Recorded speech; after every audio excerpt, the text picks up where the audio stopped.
Presset på Europas grænser er vokset. Antallet af flygtninge og migranter, der kommer til Danmark, fortsætter med at stige.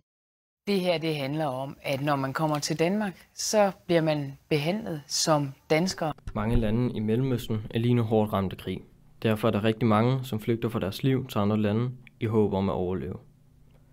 Men for at blive boende som flygtning, så skal man søge asyl, som kan blive optaget på et asylcenter.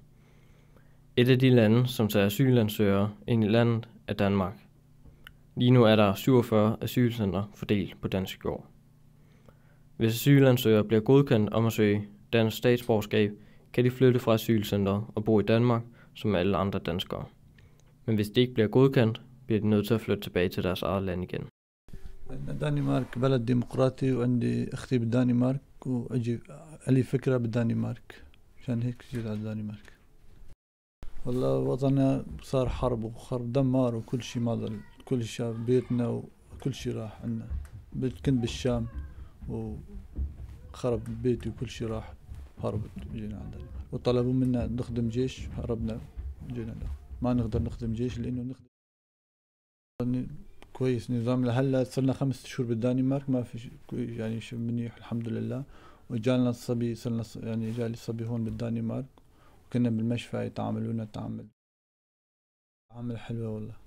تعامل ما في منا احسن منا، يعني احسن تعامل تعاملونا والله. يعني كنا بالمشفى المرتي ما كان يعرف يرضع ابنه، يضل معه 3 ساعات الممرضة حتى يعلمه يرضع ابنه اول ابن يعلمه شلون. والله وطننا صار حرب وخرب دمار وكل شيء ما ضل، كل شيء بيتنا وكل شيء راح عنا. كنت بالشام وخرب بيتي وكل شيء راح، هربت جينا على الدنمارك وطلبوا منا نخدم جيش، هربنا جينا له. ما نقدر نخدم جيش لانه نخدم كويس نظام لهلا. صرنا 5 شهور بالدنمارك ما في يعني شيء منيح الحمد لله. وجالنا الصبي صرنا يعني جالي الصبي هون بالدنمارك وكنا بالمشفى يتعاملونا تعامل كويس نظام لهلا. صرنا 5 شهور بالدنمارك ما في يعني شيء منيح الحمد لله. وجالنا الصبي صرنا يعني جالي الصبي هون بالدنمارك كويس نظام لهلا. صرنا 5 شهور. Jeg arbejder på Horne Asylcenter, og det er jeg rigtig glad for.